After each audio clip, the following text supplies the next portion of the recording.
This is Superior Sports Talk with Reggie Wilson and Luke Inman, part of Locked On Sports Minnesota, and it starts now.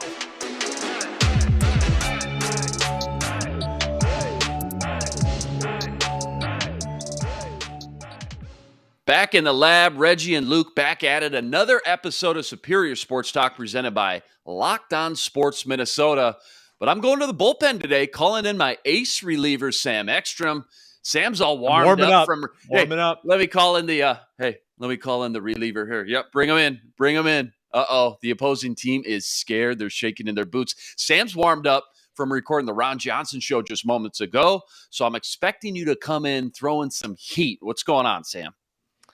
And we just had a great recording with Audra Martin coming off a late night covering the Wild loss. We're going to get into that. So check out the Ron Johnson show after this. But I'm ready to rip into the Wild here. I've got some thoughts on this game. I've got some emotions built up. I'm coming off a disappointing Wolves playoff series loss, so maybe I'm a little embittered. But let's go. Let's talk about this hockey game. Yeah, plenty to discuss today, of course, starting with that Minnesota Wild tough night last night in game one of the playoffs. We are going to hand out some more NFC North draft grades, highlight some of our favorite moves from the division rivals. Plus, later, I'm putting Sam on the hot seat with what does it mean. It's all coming up on Superior Sports Talk. But first, make sure to check out our other daily show on Locked On Sports Minnesota. It is the Ron Johnson Show, featuring former Gophers and NFL receiver Ron Johnson and producer, guess who?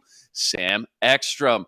Get the daily opinions of an athlete turned broadcaster. Ron Johnson tells it like it is, whether it's Vikings, Gophers, Wolves, or Twins. Subscribe to the Locked On Sports Minnesota YouTube channel or podcast feeds so you never miss an episode. All right, Sam. Well, they scratched and clawed these final few weeks. They earned themselves that number 2 seed in the playoffs after a great stretch of hockey.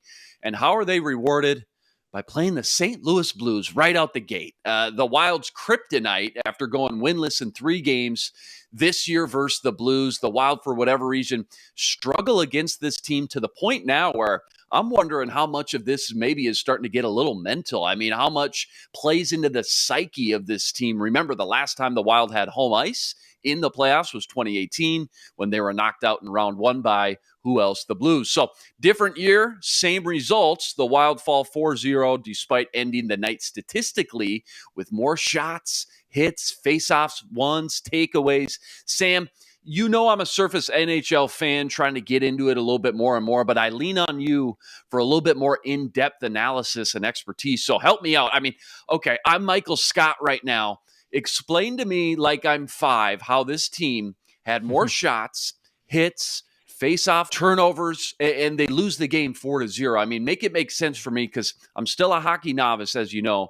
But I'm sitting here thinking I got to be missing something, right?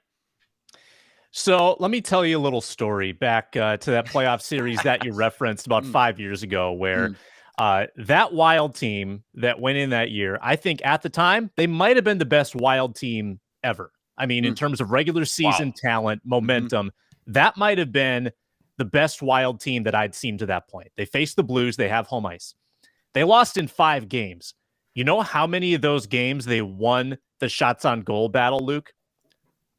All of them. Wow. All of them. Wow. Of them. So to say that last night was deja vu is an understatement. It was a classic callback to so many Wild playoff losses of the past where they dictate the play. They're putting more pucks on net. They have the puck in the zone, probably like it's like 70-30 possession time. And yet they can't beat the goaltender.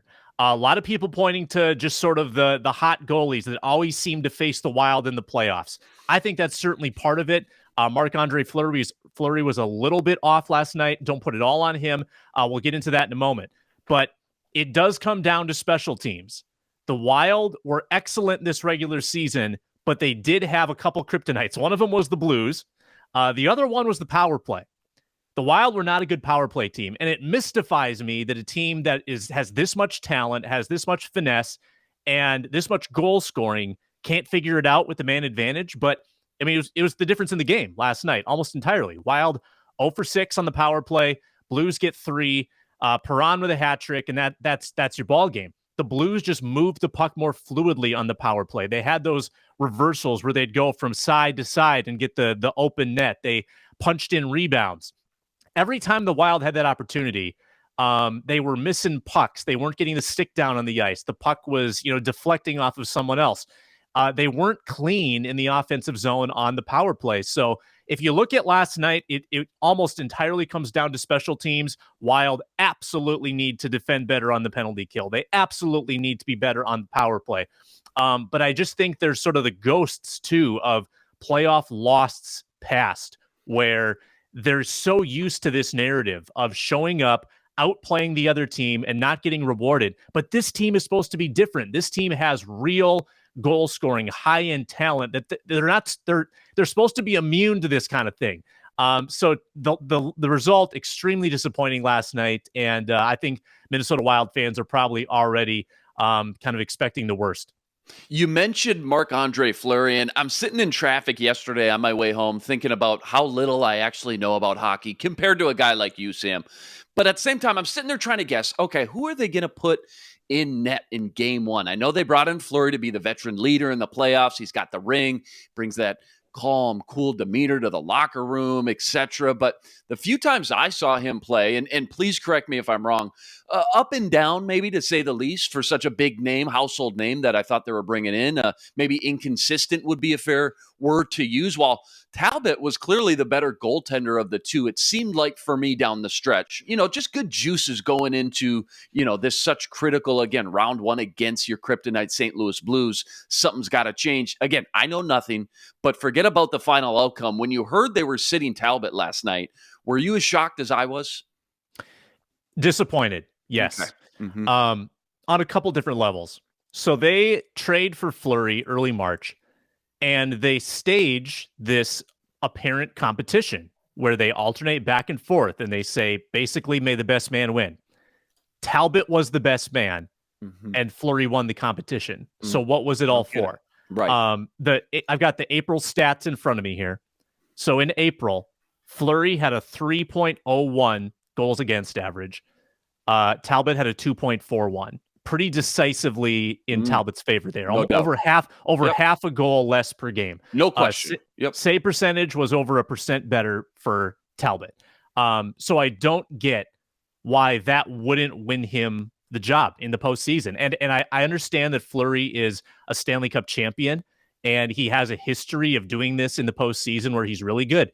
But I've never known this coach, Dean Evison, or this GM, Bill Guerin, to care about past accomplishment. These are the guys that benched Zach Parise last year in the playoffs because they didn't love his attitude. They didn't love the way he was playing. They benched Kevin Fiala at one point. Like, they don't care what your name is or what you've done. So it mystifies me that Fleury got the nod, and I would go back to Talbot in game two. Yeah, that was my next question. I mean, what's the norm here? I mean, how does this work when you got two solid options? Do teams usually switch off and rotate game to game? Do you go with the hot hand? What are you expecting tomorrow night? You're thinking, no way Talbot isn't in the net and probably isn't the guy even moving forward until he proves otherwise. Would that be the game plan? You agree, not just for tomorrow night, but moving forward? Yeah, so I don't know what they're going to do. I understand on one hand, you can't have your goalies playing scared, where if they feel like they're going to make mistakes, they're going to be instantly replaced. So in that sense, I guess I get the logic if you want to stick with Fleury and stick to your guns and not have this goaltender by committee. But if they do switch to Talbot, then they've kind of set the precedent that, all right, we've got two good goalies, and we are going to ride the hot hand. And that could mean that you're alternating them until you figure something out. But I think that these are two veterans. They've got to have thick skin. They've got to be able to accept a benching. I think that you also have to ask the question, like, how much at fault was Fleury last night for the 4 goals?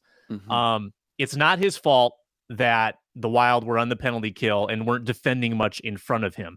I thought there were a couple that he'd like back. Thought there were also a couple where you really can't do much about it. I mean, sure, when a rebound kicks off to the far side and the net's wide open, hard to stop that. But also control the rebound better too, right? So there's a couple ways to look at that.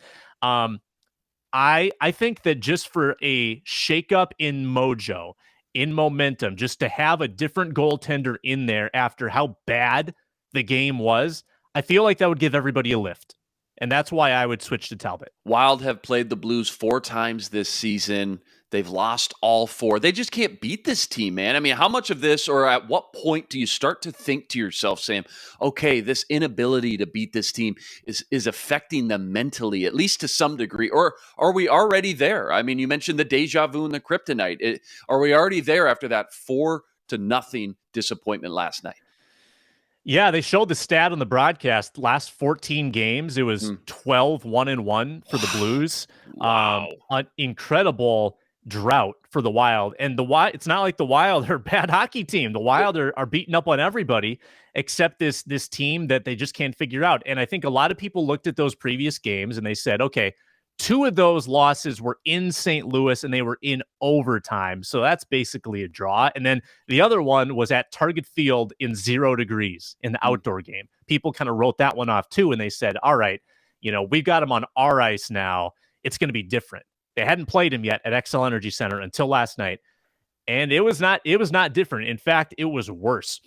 I do think the Wild are a little bit of a speed and finesse team more than a physical team. I know they tried to add some physicality at the deadline with Delorier and Middleton, and they tried to get tougher at the deadline, but I still think that they're predicated on their speed. And sometimes in the playoffs, you need to have grit win out, and you need to have that physicality win out.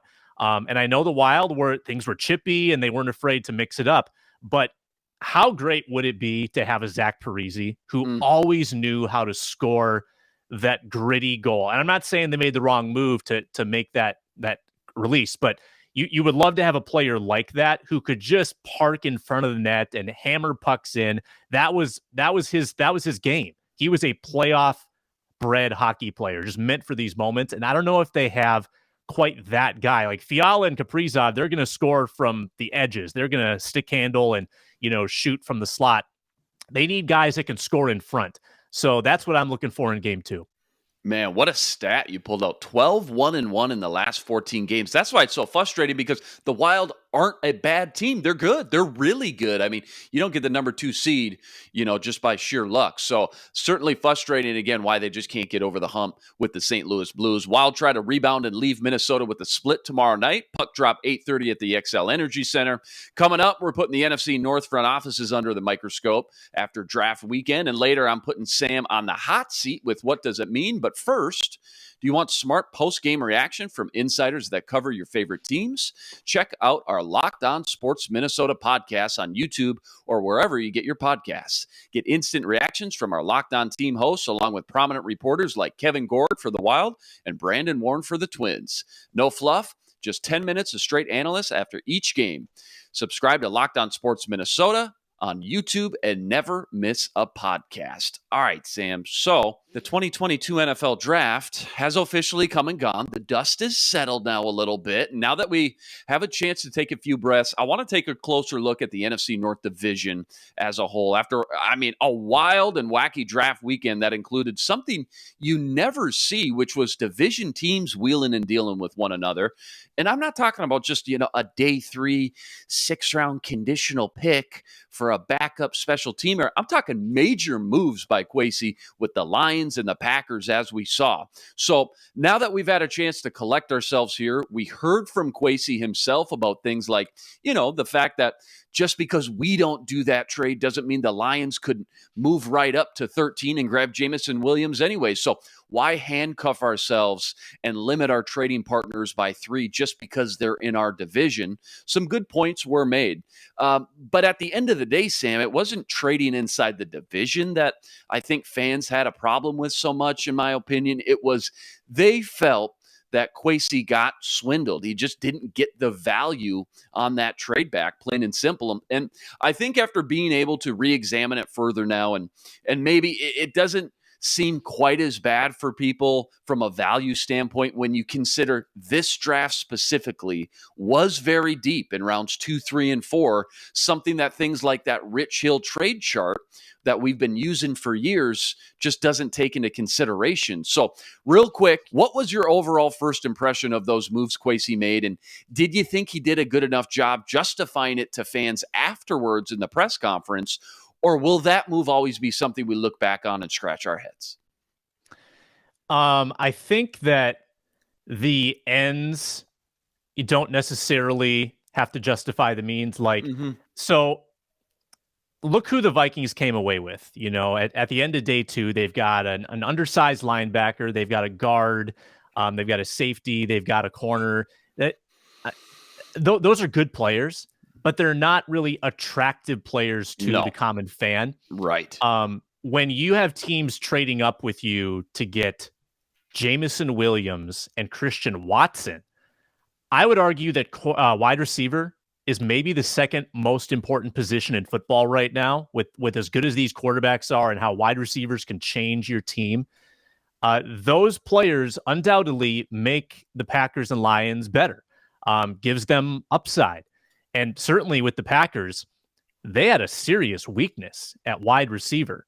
And they go out and get a guy that's going to help Aaron Rodgers tremendously. Jamison Williams probably doesn't hurt you too much this year with the injury, but once the Lions get a quarterback in place, that could be someone that haunts you.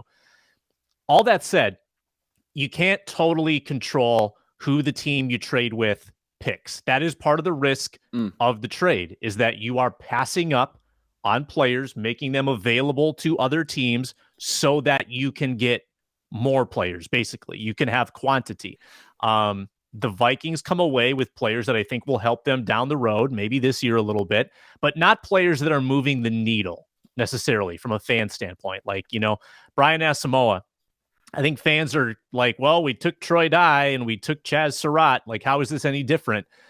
They see a guard taken and they say, well, this guy has legal issues in the past and we already have 5 other guards to compete. So like, how is this different? I think that what the Vikings got to what the Lions and Packers got didn't really add up, and that's why the fans are upset. Did Kwesi, kind of explain it pretty well to say, hey, they can trade with other teams, like we're not the only fish in the sea. Yeah, I mean, that's a valid point. And hey, I think Arif made this point on Twitter, our friend Arif Hassan. If you feel like you're winning the trade based on your trade chart, and it seems like the Vikings were winning based on the modern charts, don't you want to swindle a division rival? That's another way to look at it too. So I can see both sides of it, but I totally understand why the fans are upset when you see your rivals taking great franchise-changing players potentially, and then the Vikings, get players that aren't immediately that appealing. Yeah, it's a good point there, too. I mean, I think the trade philosophy and mentality has to stay the same, whether it's an in-division team or any other team. It's just the risk-reward becomes a double whammy, right? Either if you hit, you just swindled your division rival. That feels twice as good. If you miss, dang, now I got to go line up against this guy in my division the next 5-10 years, twice a year. So I think just the magnitude certainly amplifies a little bit there. But before we get into maybe some specific guys, you know who they got? Lions and Packers, both with 2 first-round picks. Lions with the number 2 and number 13 pick. Bears didn't pick until 39. Of course, they gave away their first-round pick for Justin Fields last year. Just recapping and analyzing the jobs these NFC North teams did, who or what really sticks out for you? Yeah, I think the Lions probably came out best, and that makes sense. They had 2 picks in the top 12. Vikings gave them one of those picks, but they walk away with, the number 2 edge. They walk away with another outstanding defensive lineman in Josh Pascal.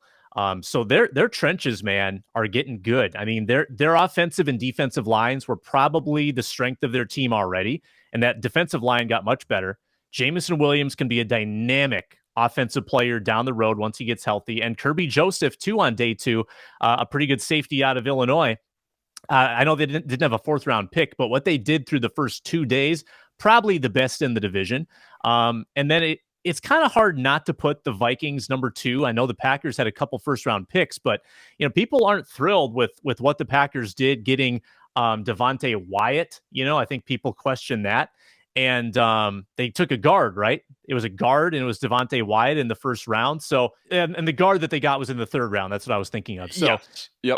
But the Packers do come away with Watson. I think the Vikings haul of Seen and Booth probably puts them a little bit above. And then the Bears without a first round pick, I think you got to put them at the bottom. It's just hard to really have an impact draft without that first round pick, even though Kyler Gordon is a nice prospect. I think the Vikings and Lions probably came out best long term. Like I said, hard to know what these guys will do for the Vikings in year one. Maybe some sub package looks with Seen and Booth, but we don't know if they're going to be starters, Luke. And that's okay. That's okay. If you amass talent that can be effective for your team down the road, that's what's ultimately important. Yeah, we just don't know, like you mentioned it. That's why it's so fun. We come back 3-4 years from now, we see how this whole thing shakes out and just how big of an impact and ripple effect this draft, Kwesi's first draft class and moves as a GM, has on the team and the rest of the division. So it's going to be a lot of fun. All right, it's that time. My favorite segment is here. I'm putting Sam on the hot seat, covering all the latest hot topics in Minnesota sports, called What Does It Mean? Sam, you ready to roll? Let's do it. I love this.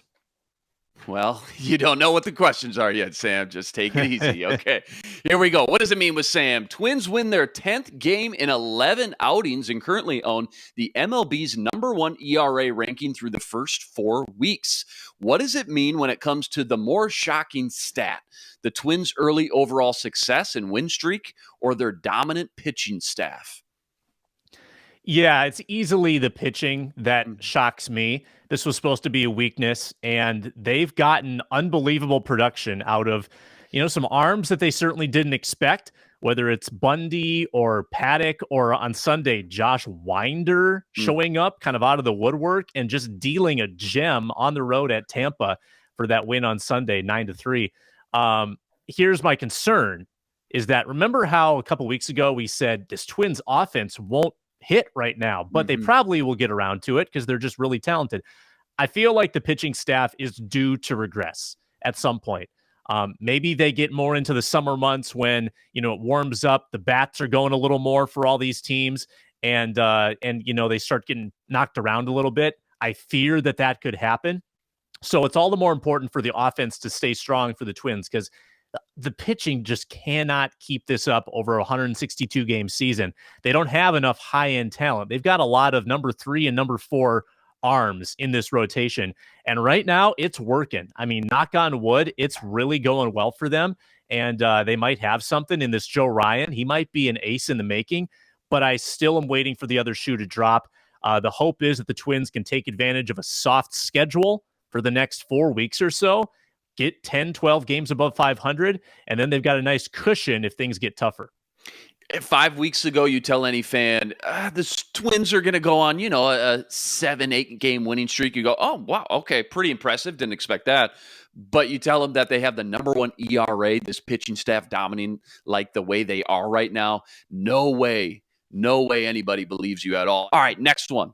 The Vikings declined center Garrett Bradbury's 5th-year option and will now become a free agent after the 2022 season. What does it mean for the long-term plans for the center at the position as we sit here today? And how many games does Bradbury actually start in 2022? Yeah, this is a head-scratcher that Ron and I were talking about on our show as well. I don't really get the mixed message here because I fully expected them to decline the option. I think that the writing was on the wall there. But whether it was free agency or the draft, they did not address the center spot, whether it was a competition for Bradbury or just a backup. They've got plenty of guards that they brought in who maybe can shift over, but not a lot of center experience other than an undrafted free agent who plays center who, I don't know what his expectation can realistically be. So what does it mean for Bradbury long term? I mean, I think that declining the option means that he needs to have like a Pro Bowl caliber season to save his career. And even if he does, that could mean that he signs elsewhere after the season and maybe he has success later in his career with another team. But how many games will he start for the Vikings this year? I think the over-under's got to be like 14.5. I mean, he's the guy as of now. There's no one else I would trust to play that role, even though Bradbury's had his struggles. He still does have sort of the IQ, I think, to be an effective guy pre-snap to help Kirk out. Still good in the run game. It's just we're constantly asking him to be better in pass protection, and it's just not happening. He's not big enough. He can't hold up. But he's the only guy right now. So, I mean, I'll give him a couple of games for injury or what have you, but I think 14.5 is my number. Yeah, I think that makes sense. I mean, you got both sides of the coin. Yeah, long-term future not looking great, but he's going to have every opportunity, I think, this year, at least starting out those first 8-10 games for sure, to maybe prove them wrong and say, hey, maybe I am worth another 1 or 2 year extension after this season. Okay, last one. What does it mean with Sam? Check this one out. Adrian Peterson is back in the news, Sam. Has agreed to domestic violence and alcohol counseling after his arrest on suspicion of domestic violence 6 months ago. Peterson, who is now 36, said he plans on playing again next year after stints with the Titans and Seahawks to end 2021. What does it mean for Peterson's actual chances of signing with a team and playing in what would be his 17th career in the league? I don't know how much meat there is left on that bone. We've said that for 10 years, though, right? That's the problem, right? I mean, we've said that. There's no way, right? And then he just keeps coming back. This guy's just the ultimate warrior. All right, we're going to do a little on-air research. So let's look at his yards per carry in recent years. So 2018, 4.2 with Washington, 4.3 the next year with Washington again, then with Detroit, 3.9. Last year with two teams, 2.6. Not bad. Sense in a downward trend. Hey, you need a yard. He'll get you 2.6. But, Adrian just doesn't really know how to quit football. I mean, this is not, if you talk about going out on top, this is not what that is. This is him trying. He is trying to get every yard he can. I think he cares about his legacy. He cares about where he finishes in the all-time yards mark. I think it's a pipe dream to think that he's going to pass, Emmett at this point, but I believe he's in the top 5, I think. Yep, he ranks 5th right now with 14,918 career rushing yards. And again, said he plans on continuing playing next season. We'll see about that. Yeah. Yeah, I don't know who's gonna make that signing. There are just so many other younger backs that are probably better at catching the ball and pass protection. I'm surprised he got a sniff last year also. But I've said that every year since about 2015. So, hey, Adrian is ageless. I hope he gets his family situation figured out first and foremost. Of course. Yep. But that is one more element too, that if teams are needing a running back, that's one more kind of knock against Adrian to say, all right, he's been struggling lately and he's got this legal thing and he's 37 years old. So I think the ship has sailed. I don't think he's playing again. Okay, Sam, you survived the gauntlet. Back here tomorrow previewing more of the Wild's Game 2 showdown versus the Blues and your daily Twins recap as they go for their 11th win in 12 games in Baltimore. Remember to subscribe to our YouTube channel and join us every day for another episode covering all the biggest topics in Minnesota sports. He's Sam Ekstrom. Follow him on Twitter at Sam Ekstrom. I'm Luke Inman on Twitter at Luke_Spinman. Tune in tomorrow to Superior Sports Talk, part of Locked On Sports Minnesota. For Sam, I'm Luke. Until tomorrow, signing out. This is Superior Sports Talk with Reggie Wilson and Luke Inman, part of Locked On Sports Minnesota.